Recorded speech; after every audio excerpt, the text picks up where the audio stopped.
də geniş tətbiq edilən bir proqramlardan biridir. Yəni, nədir bu elektron hesablamalar? Əsasən mühasibətlər tərəfindən və ya hər hansı bir müəssisədə, şirkətdə, bir qurumda hesablamalar aparmaq lazımdır, diaqramlar qurmaq lazımdır, cədvəllər hazırlamaq lazımdır, yəni hesabat cədvəlləri.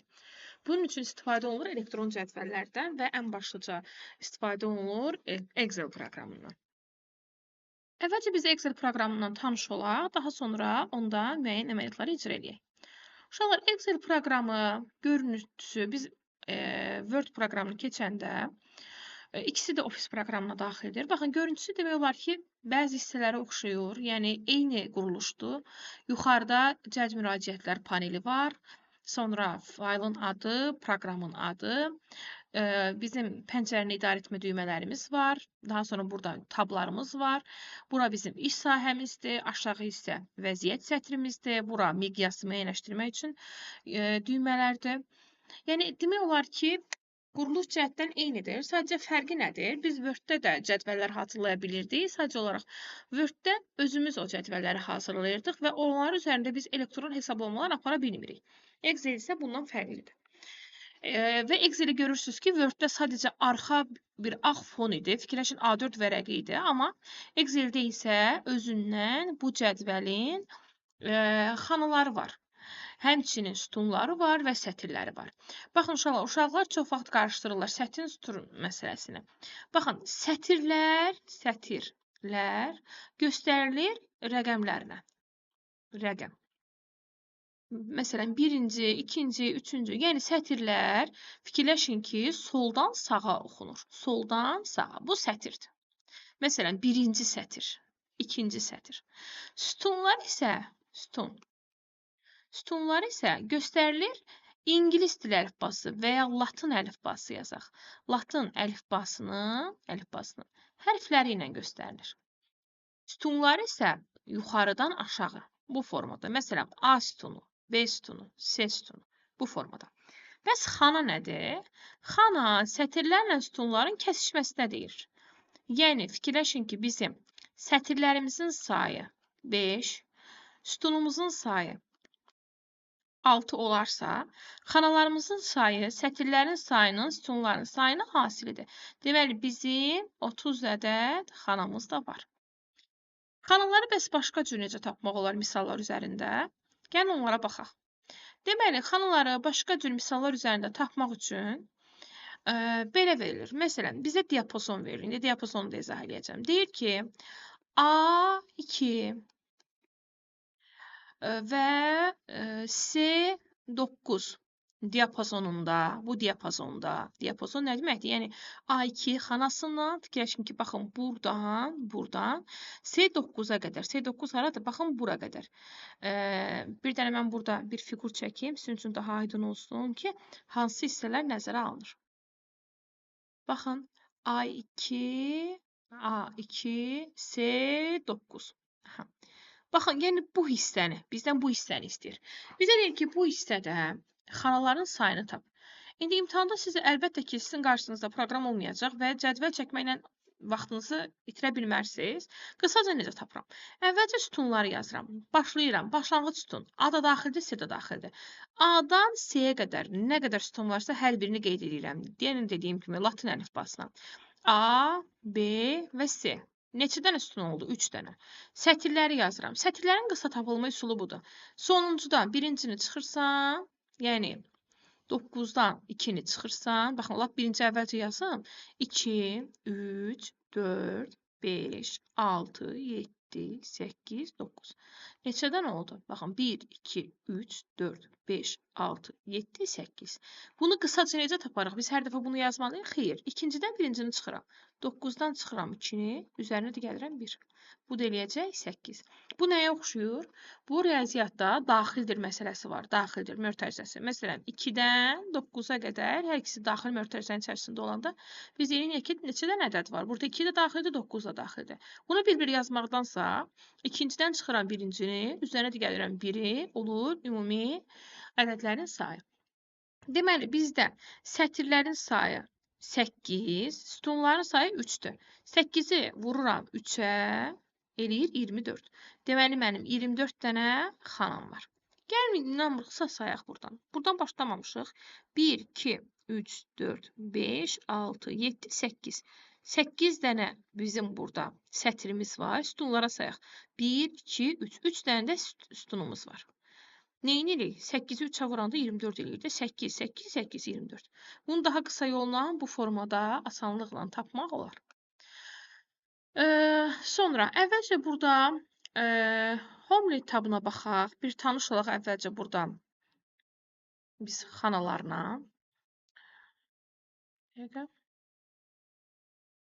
Baxın, biz necə keçə bilərik axırıncı xanaya? Bir dəqiqə. Baxın, axırıncı xanaya keçmək üçün klaviaturadan Ctrl və sağ tərəfə baxan ox. Yəni, burada qeyd edirəm, Ctrl ikisini birlikdə sağa baxan oxu eyni anda basanda bu bizim sonuncu sütuna gedir. Sonuncu sütunumuzda X, F, D-dir. Ən sonuncu sütunumuz. Deyə bilərsiniz ki, ay məmə necə olur? Rusiya əlifbasında 26 dənə hərf var. Bəs necə olur bu sütunlar? Bu formada olur. Baxın uşaqlar, bitdi. Sonuncu hərf bitdi. Baxın, lap burada göstərim sizin üçün. Bir dəqiqə, kontrolla əvvələ qayıdaq. Bir dəqiqə.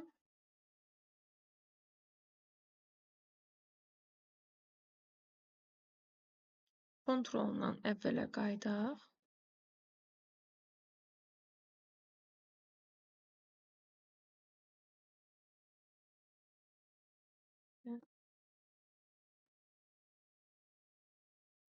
Aha. Gəlin burada bir-bir baxaq. Baxın, bir-bir hərflərdən keçirəm. Axırıncı hərfimiz nədir? Z. Z bitəndən sonra artıq yeni hərfimiz olacaq A, B bu formada. Bu kombinasiyalar sonda bizə verəcək X, F, D. Bəs sonuncu sətrimiz nədir? Onu necə tapırıq? Sütunu necə tapdıq? Sağ tərəfə ox. Sətri də tapmaq istəyiriksə, o zaman bunun əksini icra eləyəcəyik. Kontrol aşağı oxu basmış olacaq. Kontrolla aşağı ox. Bir dəqiqə. Kontrol aşağı ox bizə verəcək sonuncu sətrimizin nömrəsini. Sonra burada aktiv xana anlayışı var. Aktiv xana hansı xanadır? Uşaqlar, baxın, hal-hazırda mən bu B xanasına gəlmişəm. Kursoru bir dəfə üzərinə bastım. Pisanın düyməsini. Nə oldu? Həmin xana aktiv oldu. Yəni, aktiv xana çərçivələnmiş xanadır. Xüsusi görürsünüz, bu yaşıl rəngdə çərçivələnib. Və seçilib 3-cü sətir D sütunu və 3-cü sətrin kəsməsində yerləşən xanadır bu aktiv xana. Aktiv xananın adı bu name box hissəsində də yazılır. Ad yazılarkən birinci sütunun adı, sonra da sətrin adı yazılır. Yəni, heç vaxt siz, belə deyək də, bəzi istisna hallar var, onlar başqa vaxt izah edəcəm sizə ki, necə olur? Onda onların yerlərini dəyişdirməklə olur. Amma normal halda birinci bizdə sütun adı gəlir. Məsələn, A1, sonra sətr adı gəlir. A1 bu formada və ya D13. Sətr adı, sütun adı, sonra sətrin adı gələcək. Namebox hissəsində görürsünüz, seçənlərə görsənir ki, hansı xananı seçirəmsə, həmin xananın adı Namebox sahəsində görünür. Bəs bura nədir? Bura formula bar hissəsidir. Formula bar hissəsi nədir? Mən bayaq da qeyd etdim ki, biz Excel-dən əsasən hesablamalar aparmaq üçün istifadə edirik və bu zaman biz düsturlar yaza bilərik. Düsturlar sadəcə necə yazılır? Burada bir qayda var. Siz adi formada tutaq ki, mən gəlirəm, yazıram 4, üstə gəlinsin 3. Enteri bassaq, görürsünüz, burada heç bir hesab işi getmədi. Sadəcə 4 üstə gəlsin 3, necə var? O formada xananın qiyməti kimi yazılır. Bəs mən burada 4 ilə 3-ün cəmini necə hesablaya bilərəm? Bunun üçün mən bərabərdir işarəsindən istifadə edəcəm. Yəni, bu hesablamanın əvvəlində bərabərdir qoyacam ki, proqram tanısın. Çünki burada Excel-də bir qayda var ki, biz hesablamaları, düsturları yazırıqsa, onların, yəni riyazi bir düstur yazırıqsa, riyazi hesablama yazırıqsa, onların qarşısına mütləq ki, bərabər işarəsi qoymalıyıq. Əgər bərabər işarəsi qoymasaq, o hesab əməli kimi hesab olunmur və necə yazmışıqsa, o formada da xananın qiyməti olaraq qalır. Baxın, enteri vuran kimi 4 ilə 3-ün cəmi dərhal göründü. Gəlin baxın bu formula bar hissəsini görürsüz. Bu hissədə də elə mənim yazdığım düsturu bu formada yazılacaq. Toplama, çıxma, baxın gəlib burada adi çıxma ilə çıxmadır. Vurma ulduzla göstərilir. Məsələn 3 yazsaq, baxın 12 çıxacaq. Sonra bölmə dropla göstərilir. Keçmişik sizlə. Bölməni dropla göstərilir. 4 yazmayaq. Yazıram məsələn 12 bölünsün 5. Baxın nə çıxdı? 2,4. Gəlin bu formada yazaq. Bir dəqiqə. 12 bölünsün 5. Aha, artıq bunu tanımadı. Niyə görə artıq bunu tanımadı? Niyə görə mən bunu yazdım ki, sizə göstəreyim nümunəni? Çünki biz sizlə Pythonda keçmişdik ki, bir dənə bölmə və 2 dənə bölmə var. Bir də qalıq faizinə bölmə var. 2 bölmə tam hissə idi, bir dənə bölmə isə ədədin kəsr hissəsini çıxardırdı. Burada isə sadəcə bir dənə bölmədən istifadə oluna bilər. Qüvvətə yüksəltmə isə 2 dənə ulduzla göstərilir. Baxın 2 ulduz qüvvətə yüksəltmə deməkdir. 2, 12, 2 ulduz 4, artıq 12 qüvvətində 4 deməkdir. Başqa nə qaldı burada? Burada hazır funksiyalardan da istifadə etmək olar. Onları da bir-bir izah eləyəcəm. Nə izah elədim sizə?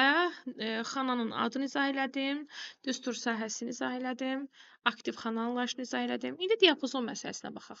Gəlin burada mən əvvəlcə bunun üzərinə qiymətləri yazım. Bir dəqiqə buradakı əlavə silin bunları. Qiymətlər yazım, onların üzərində gəlin müəyyən məsələləri, misalları icra edək. Məsələn, qiymətlər doldururam bu xanalara, özümdən hər hansı bir qiymət verirəm. Hər hansı bir qiymət verək, yuxarı hissədə 2. Aha. İndi mən tutaq ki, diapazon üzərində işləmək istəyirəmsə, baxın, gəlirəm diapazon ümumiyyətlə seçilmiş bir düzbucaqlı sahədir. Baxın, görürsünüz, seçdiyim bu hissə diapazondur. Hansı diapazondur? Diapazon götürəndə birinci başlanğıc hissə götürülür, sonra isə son hissə götürülür. Yəni, harda bitir? Harda başlayır? A1 xanasında başlayır, harda bitir? B3 xanasında bitir. Yəni, bu A1, 2.B3 deməkdir. Gəlin, məsələn, baxın, burada bərabərdir işarəsi yazıram. A. Bir dəqiqə, A1. Diapazon 2 nöqtələ göstərilir. B, B3. Baxın, görürsünüz, özü avtomatik olaraq seçildi. Ki, bu diapazon artıq bu xanaların, belə deyək də, cəmləməsi oldu. Cəmləmir ha qiymətlərini, sadəcə olaraq seçilir. Seçilmiş bir düzbucaqlı sahə bizdə adlanır diapazon. Buna uşaqlar nə deyə bilərəm sizə? Nə deyə bilərəm sizə? Excel-də yaradılan sənədin adi formada biz əgər ona ad vermiriksə, öz adı proqram tərəfindən book bir şəklində verilir. Word-də dokument idi, Excel-də bookdur. Excel-in uzantısı iki cür formada olur. Yəni bunlar düşür əsasən. Hə, düşür bir XLS, bir də XLSX. Bu da Excel faylının, yəni elektron cədvəl faylının uzantısıdır. Uzantısı. Bundan əlavə, burada iş kitabı və iş vərəqləri anlayışı var. Excel-də iş kitabı və iş vərəqləri anlayışı. Baxın, aşağı vəziyyət sahəsidir. Burada görürsünüz, sheet 1 yazılıb. Fikirləşin ki, adı sənədin bookdur, səhifələri isə adlanır sheet 1, sheet 2, sheet 3, yəni bu formada adlanır. Yəni kitabın, daha doğrusu vəziyyətdə səhifələri, vərəqləri bu formada biz istifadə edə bilərik. Yəni, bu nə deməkdir? Mən bir kitabda, necə ki, çoxlu səhifələr olur, burada da artıra bilərəm. Yeni bir sheet yarada bilərəm. Baxın, üstə gəlib basan kimi yeni sheetlər yaranır. Və ya bu istəmədiyim sheetin üzərində sıçanın sağ düyməsini vurub delete edə bilərəm. Adını və ya istəmirəm sheet olsun, rename edə bilərəm, adını fərqli bir ad qoya bilərəm. Və hər dəfə, məsələn, baxın, görürsünüz, sheet 1-də yazdığım məlumatlar digərlərində görsənmir. Çünki hər səhifə, necə kitabda, hər səhifədə o məlumatlar fərqlidirsə, burada da eynidir. Qiyaslama hissəsi buradadır, yaxınlaşdırmaq, uzaqlaşdırmaq hissəsi. Bundan əlavə, baxım, görüm hələ hansı hissələr qaldı. Xananın məzmununu silmək. Xananın məzmununu silmək istəyirəmsə, xananı seçdim. Delete düyməsini sıxıram, xananın məzmununu asanlıqla silə bilərəm. Bundan əlavə, Görüm hansı hissələrə demədim sizə. Baxın biz Excel-də deyirsiniz ki, mən elektron hesablamada, amma burada bir şey var. Mən bura ad da yaza bilərəm. Məsələn, info gəlib yaza bilərəm bura. Info gəlib yaza bilərəm. İndi bu fərqlərini görürsüz. Baxın, rəqəmlər xananın sağ istiqamətində yazılır. Simvollar, hərflər isə xananın sol istiqamətində yazılır. Bunu düzdür, mən hesab olaraq istifadə edə bilmərəm, amma onun üzərində müəyyən əməliyyatlar apara bilərəm. Məsələn, saymaq əməliyyatları falan, yəni o üzərində mətinlərin sayılması, ədədlərin sayılması əməliyyatlarının üzərində icra eləmək olar. Bundan əlavə tiplərə baxaq. Baxın, Home tabında bizim burada bu font hissəmiz var. Clipboard var, əvvəlcə mübadilə buferidir.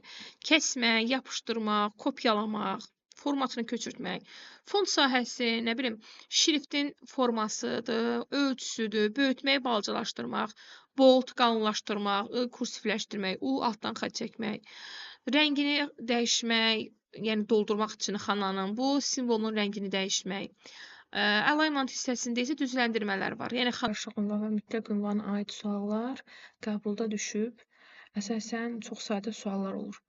İzahını verirəm. Nisbi ünvan deyəndə nə başa düşürük? Nisbi ünvan deyəndə, məsələn, nümunə olaraq yazıram A3. Bu nisbi ünvandır. Qarışıq ünvan nədir? Ya sütunun qarşısında dollar işarəsi, ya da sətrin qarşısında dollar işarəsi. Bu 5-dir. Olacaq 5 dollar, A dollar 5. Bu deməkdir ki, hansının qarşısında dollar işarəsi varsa, o quruyacaq, donacaq və dəyişməyəcək öz qiymətini, dəyərini. Mütləq ünvanda isə hər ikisinin qarşısında dollar işarəsi olur. İndi gəlin bunlara baxaq, misallar üzərində fərqlərinə baxaq. Baxın, gəlirəm bu Y xanasına. Əvvəlcə nisbi ünvan üçün yazıram. Yazıram bərabərdir. Bilirik ki, mütləq bərabərdir işarəsi yazılmalıdır. Bərabərdir. Seçirəm, baxın bu xananı, A1 xanasını.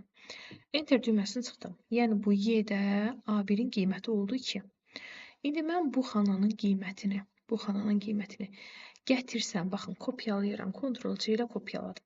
Gətirib qoysam bura, Ctrl-V etsəm, 5 alınacaq. Nəyə görə 5 alındı? Baxın, burada qiyməti nə idi onun? Burada qiyməti A1 xanası. Baxın, yazılıb burada formula vardı, A1. Gətirib bura qoyduqda isə oldu qiyməti A3. Deyirsiniz ki, müəllimə, bəs nə oldu? Nisbi ünvanda hər ikisi dəyişə bilirdi.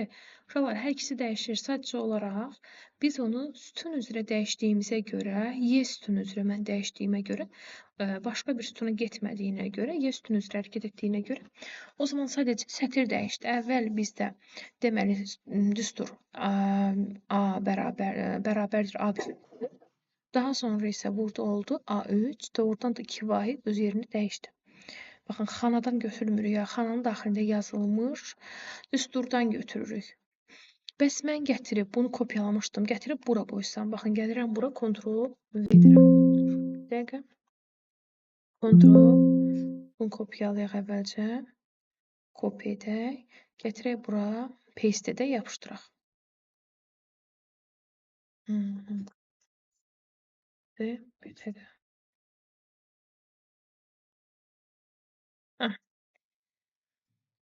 Yapışdırdıq, indi buna baxaq. Görək elə bunda nə dəyişiklik baş verdi. Baxın, buradakı mən düstur gətirdim, bura qoydum. 0 çıxdı. Niyə görə 0 çıxdı?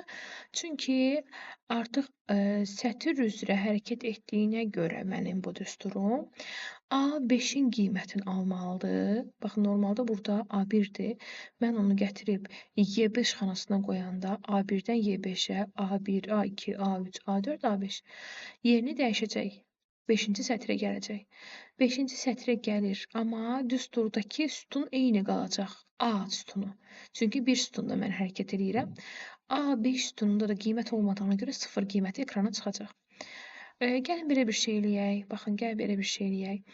Mən bunu aparım, sütun üzrə hərəkət elətdirim, həm də sətr üzrə hərəkət elətdirim. Əvvəlcə baxın, buranı silim, qeydiyyat apardızsa.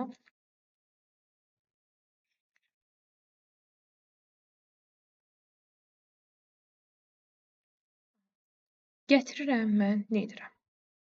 Bu düsturu gətirib bura kopyalayacağam. Baxın, Ctrl-C ilə yenidən kopyalayıram, gətirirəm, Ctrl-V edirəm, bura yapışdırıram. Aha. Baxaq nə dəyişikliyi baş verdi. Deməli, burada mənim düsturum A1 idi. Yəni düsturumda A1 yazılmışdı, xanımda daha doğrusu. Bura aparanda isə B3 oldu. Deyirsiniz ki, mümin necə oldu ki B3 oldu? Uşaqlar, baxın bu formada oldu B3. Burada yazılan düstur bərabərdir A1 idi. Mən bunu F3 xanasına gətirsəm, baxın, mən bunu Y1 xanasından F3 xanasına gətirsəm, hansı dəyişikliklər baş verir? Əvvəlcə qeyd edirəm xanalar üzrə. Y-dən F-ə gedib, deməli sütun üzrə dəyişmə olub. Nə qədər dəyişib? Bir vahid dəyişib. Deməli, bir sütun dəyişəcək. Bir sütun irəli dəyişir, irəli gedir. 1-dən 3-ə gedib. Deməli, nə olacaq? 2 vahid artacaq. 2 sətir irəli gedib. Nə idi? A1 idi, düzdür? Sütun üzrə bir vahid dəyişək, A-dan sonra gələcək B, olacaq B. Sətr üzrə 2 vahid dəyişək, olacaq 3. Deməli, olacaq B3. Gəlin indi burada doğrudan da baxaq görək B3 olacaq burada yoxsa yox. Baxın, doğrudan da burada qiymət görürəm ki, bax, formula barda yazılıb B3. Deməli, bizim həllimiz tamamilə doğrudur.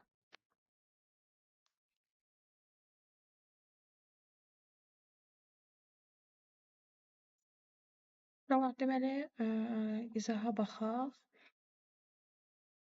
Uşaqlar, deməli, baxaq funksiyalara.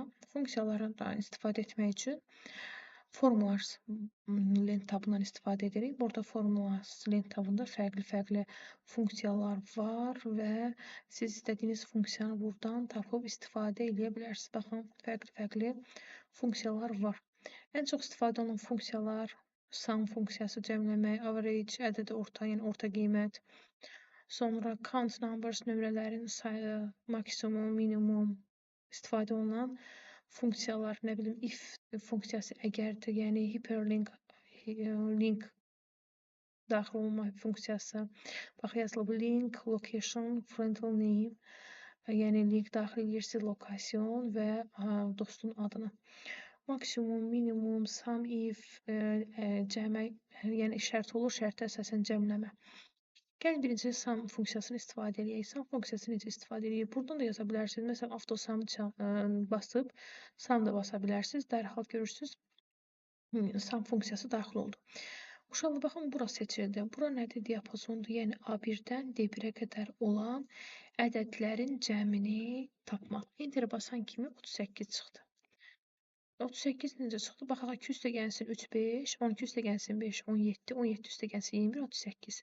Bu neylədir? Bu birinci, yəni A-nın birinci sətrindən D-nin birinci sətrinə qədər bu cəmlədir.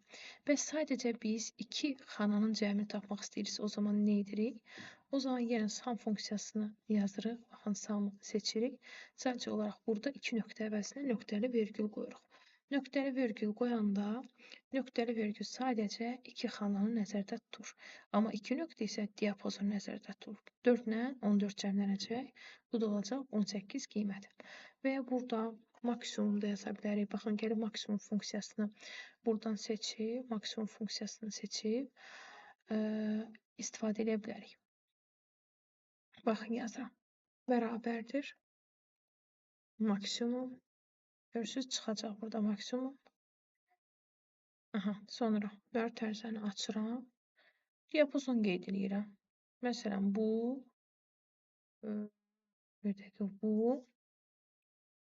nöqtəli vergül, bu nöqtəli vergül, bu mötərizəni bağlayıram. İndir basan kimi içlərinin ən böyük olanı ekrana çıxartmış olacaq. Minimumda ən kiçik olanı ekrana çıxartmaq üçün istifadə olunur. Burada fərqli-fərqli funksiyalar var, amma ən çox istifadə olunan funksiyalar bir də power funksiyası var. Cəmləmək, produkt, hasil, power daha doğrusu qüvvət. Produktu yazaq. Baxın, produkt.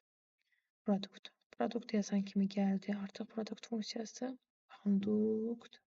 Sonra kimi yazın. Mötərizəni açaq. 2 ilə nöqtəli vergül 17. Bağlayaq. Neylədir? 34 çıxartdı. Yəni 2 ilə 17-nin hasili. Bəs power nedir? POV veya power. Power isə qüvvət deməkdir. Power yazaq. Power mötərizəni açaq. Deməli 3 nöqtəli virgül 5 mötərizəni bağladıq. 243, yəni 3-ün qüvvətində 5 bizə verəcək 243. Uşaqlar, belə bir şey də deyim də sizə. Görürsünüz, mən özüm seçdim xanalar, məsələn seçirəm də. Bir var əlindən yazasınız ki, məsələn. Uşaqlar, bu sualın nümunəsinə, izahına baxaq. Deməli, bu sualda deyir ki, Sam C1-dən C3-ə qədər düsturun qiyməti 15-ə bərabərdir. Yəni, bu nə deməkdir? C1 üstə C2 üstə C3. Xanların qiyməti bizdə 15-dir. Deyir, Sam C1-dən C4-ə qədər 20-dir. Yəni, C1, C2,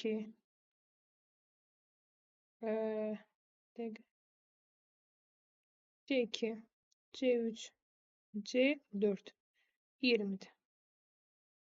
C4 xanasının qiymətini tapın. Əgər bura 15-dirsə, 15 üstə gəlsin C4 bərabərdir 20, C4 də bərabərdir 5-ə. Deməli, burada olacaq Y variantı. Sonra bir dənə də əlavə nümunə göstərim. Xanasında yazılmış düstur. Gedir C6 xanasına. Əvvəlcə baxaq burada nə qədər sətir, nə qədər sütun dəyişiklik olub. A2-dən A-dan C-yə gedəndə sütun üzrə A sütunu deyilmiş, olub C sütununda, aralarında B sütunu var. Deməli, A sütunundan C sütununa getmək üçün 2 dənə sütun yeri dəyişib. Bizim düsturumuz. İkinci sətirdən gedib 6-cı sətrə. Bilirik ki, sətirlərin də sayını, ümumi sayını tapmaq üçün sonuncudan çıxanda birincini, üstünə 1 gələndə bu sətirlərin ümumi sayıdır. Ümumi say. Amma 2-ni burada götürməsə, yəni 2 daxil olmasa, çünki axı A-nı götürmədik. Biz neçə sətir sonradan əvəz olunmağını tapmaq istəyiriksə, 2 yerində qalacaq. Ona görə 2 daxil deyil, 6-dan çıxanda 2-ni qalır 4. Deməli, 4 sətir də yerini dəyişir. Gəlib düsturumuzu burada yazıram. Baxın, deməli, dollar işarəsi B1, üstə gəlinsin D, dollar işarəsi 5. Bir dəqiqə. Dollar işarəsi 5. Aha. İndi baxaq. Nə qədər sütun dəyişəcək? 2 sütun dəyişəcək. B-dir. Qarşısına dollar olduğuna görə dollar onun dəyişməyinə icazə vermir. B olaraq qalır. Neçə sətir dəyişəcək? 4 sətir dəyişəcək. 1 idi. Özündən 4 vahid sonraki sətrin əvəz olunacaq 5. Üstə gəlsin. D. Qarşısında dollar yoxdur, dəyişəcək. Neçə sətir sütun sonra 2 ilə. D, Y, F. Deməli, olacaq F. 5-in də qarşısında dollar olduğuna görə elə dollar olduğu kimi qalır. Deməli, bizim düsturumuz yer dəyişəndə B5, F5 formasını almış olacaq. Bu bizim bir sualımız. Keçək indi başqa bir nümunəyə.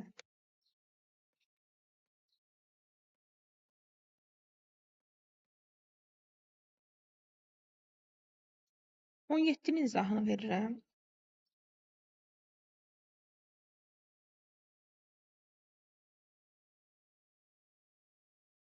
Deməli, 17-ci sualda deyir ki, elektron cədvəl fraqmentinə əsasən B3 xanasında göstərilən düstur C4 xanasına köçürülərsə. Baxın, B3 dərhal yazıram özüm üçün, burada qeydiyyat aparıram. C4. B-dən C-yə 1 sütun, 3-dən 4-ə 1 sətir. Yer dəyişir. Aha. C4 xanasında hansı düstur alınacaq? Baxın, buradan B3 xanasında. Deyirsiniz ki, B3 xanasında bu düsturda bu hissədir. Bunu C4-ə aparıram. Baxın, C4-ə aparanda bir sütun yer dəyişəcək, bir də sətir yer dəyişəcək. Gəlirəm, yazıram. A2 üstə gəlsin B1. Bir sütun yer dəyişəndə A olur B. Bir sətir dəyişəndə 2 olur 3. Bir sütun dəyişəndə B olur. Yəni, özündən bir faiz sonraki sütundan, belə deyək də, B olur C. Bir sətir dəyişəndə olur 2.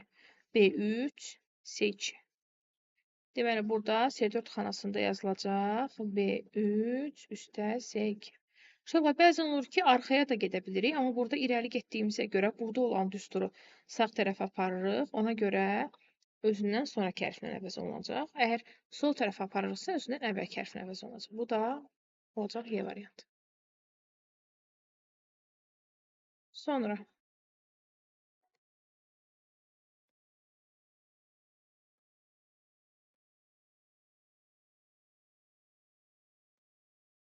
bir dəqiqə. Demək olar ki, bu tipli suallardır. Eyni bu tipli suallardır. Bir dənəsinin də izahını verim bunlara aid. Məsələn, 36-nın izahını verim. 36-nın izahını verək. Deməli, elektron cədvəl fraqmentinə əsasən D3 xanasının qiymətini müəyyən edin. D3 hardadır? Burada. Aha. İndi D3-ün qiymətini tapmaq üçün mən D2-nin də qiymətini tapmalıyam, D1-in də qiymətini tapmalıyam. Çünki asıllıq var. Görürsünüz? İstifadə olunub aşağıda. Gəlirəm 1-1. Əvvəlcə D1-in qiymətini tapaq. D1 xanasının qiymətini. D1 nəyə bərabərdir? Sam A1 2.AC. Sam demişdik ki, cəmləmək üçün bir funksiyadır. Sam A1, A3 yazırıqsa, nöqtə, yəni 2 nöqtə varsa, bu diapazon deməkdir. Yəni A1-dən A3-ə qədər diapazon. Diapazon da düzbucaqlı formada ancaq seçilməlidir. A1-dən A3-ə qədər də bu diapazondur. Samda cəmləməkdir. Bunların cəmi mənə verəcək 2 üstə gəlsin 2, 4, 4 üstə gəlsin 3 də 7. Buranı tapdım 7. Heç ikinciyə. İkincidə deyir ki, D2 bərabərdir Sam A1 S2. Diapazon A1, yenə S2 diapazondur.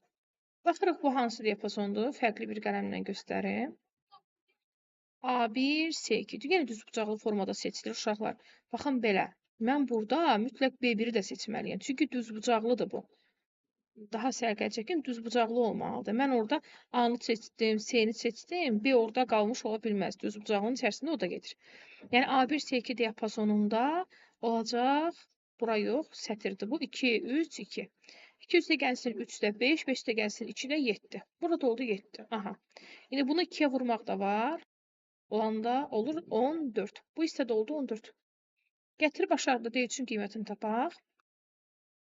Deyir ki, Sam B1, B3. Aha. Sam B1, B3. Baxın, B1-dən B3-ə qədər diapazon bu hissə. Cəmi mənə nə verir? 3 üstə gəlsin 1, 4, 4 üstə gəlsin 2 də 6. Üstə gəlsin. Sam C1, C2.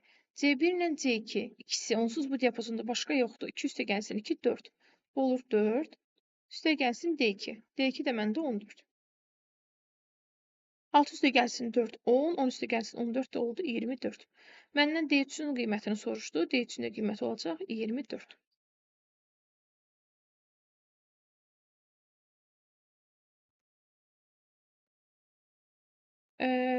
Bir dənə baxaq, görün bu neçə dənə də bu sual ümumi. Bir dənə sizə nəydən verirəm? Bir dənə sizə bu 31-ci sual izahını vermək istəyirəm. Sonra keçək digər sualın izahına.